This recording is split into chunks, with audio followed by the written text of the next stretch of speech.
আসসালামু আলাইকুম। শুরু করছি মহান আল্লাহর নামে। কেমন আছেন সবাই?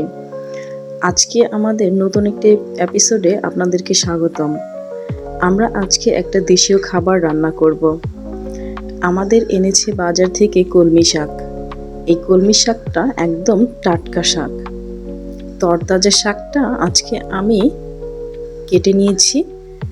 খুব একটা কাটতে হয় না, কারণ একদম আগা থেকেই কাটা থাকে। তারপরও আমি একটু মনের শান্তির জন্য একটু বেছে নিয়েছি।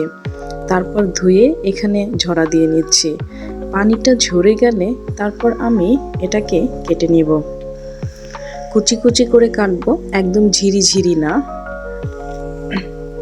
আপনারা কি কলমি শাক খান? আমার তো খুব পছন্দ। আমি কিন্তু কলমি শাক এমনি রান্না খুব কম করি। চিংড়ি মাছ দিয়ে করি, যে কোনো মাছ দিয়ে রান্না করি। তো আজকে আমি ভাজি করব, সেজন্য কলমি শাকটা কুচিয়ে নিচ্ছি। একদম ঝিরি কুচি না করে একটু মোটা করে কাটবো।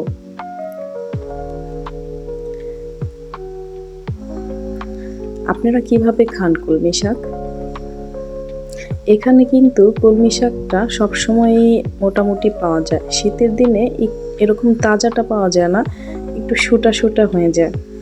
তো ইটালিতে এখন অনেক কিছুই দেশীয় খাবার পাওয়া যায়। আলহামদুলিল্লাহ, আমরা অনেক কিছুই খেতে পারি এখন। বাংলাদেশে এখন তো সবসময় কলমি শাক পাওয়া যায়।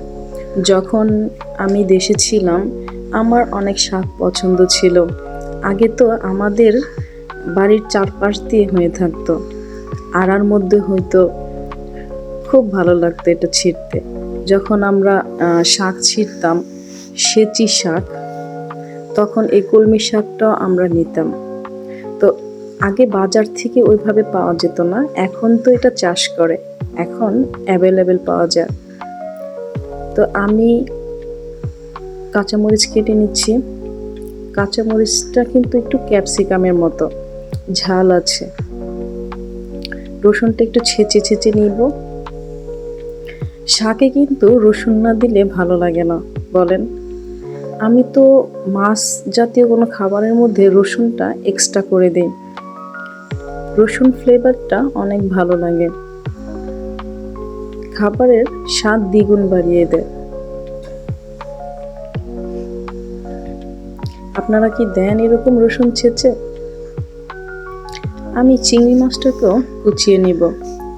এটা ছোট নদীর চিংড়ি যে পাওয়া যায়, সেটা দিয়ে করলে অনেক বেশি ভালো লাগে না?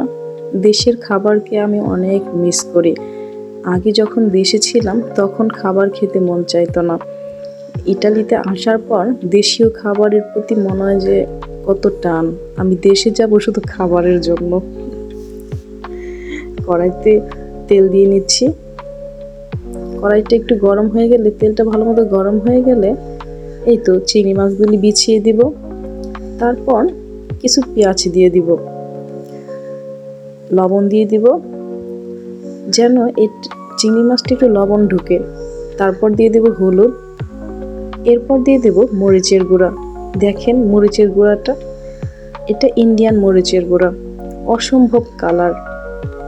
আমাদের বাংলাদেশ থেকে আমরা যে শুকনো মরিচ করে আনি, সেটা কিন্তু এরকম কালার হয় না, কিন্তু ঝাল হয়। আর এটাতে অত বেশি ঝাল নেই, কিন্তু কালার হয়। আমার কাছে অনেক ভালো লাগে। শাকটা দিয়ে দিয়েছি। এখন শাকটা এরকমই নাড়াচাড়া করে ভেজে নিব। বাস, হয়ে গেল আমার চিংড়ি কলমি শাক রেডি।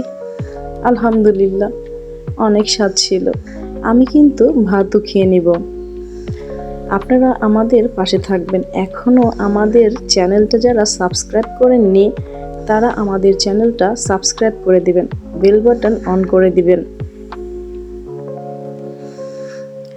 আপনারা কি এভাবেই খান? আমি তো আমার একটা সিম্পল রেসিপি দেখালাম। আপনাদের ভালো লাগলে কমেন্ট করে যাবেন, লাইক করে আমাদের পাশে থাকবেন। আমি অনেক কাঁচামরিচ লাভার। আমার ভাতের সাথে কাঁচামরিচ লাগবে খেতে। এই কাঁচামরিচটা বললাম না, একটু ক্যাপসিকামের মতো, একটু লম্বা লম্বা জাত, তবে ঝাল আছে বেশ, খুব মজা। এই ইটালিতে এখন একটা শর্ট কাঁচামরিচ পাওয়া যাবে, এই স্টাইলে একটু শর্ট, ওইটা যে ঝাল ওইটা এখনো ওইভাবে ওঠেনি। আমি তো কাঁচামরিচ খাই, সেজন্য কাঁচামরিচের বিভিন্ন ধরনের জাতের ব্যাখ্যা আমি দিতে পারবো। তো যাই হোক, আপনারা ভালো থাকেন, আমাদের পাশে থাকবেন, আমাদের জন্য দোয়া করবেন। দেখা হবে অন্য কোনো পর্বে, অন্য কোনো ভিন্ন খাবার নিয়ে। আজ এই পর্যন্তই। আল্লাহ সবাইকে ভালো রাখুক, আল্লাহ সবাইকে হেদায়েত দান করুক, আমাদের সকলকে সঠিক পথ দেখানোর ব্যবস্থা করুক।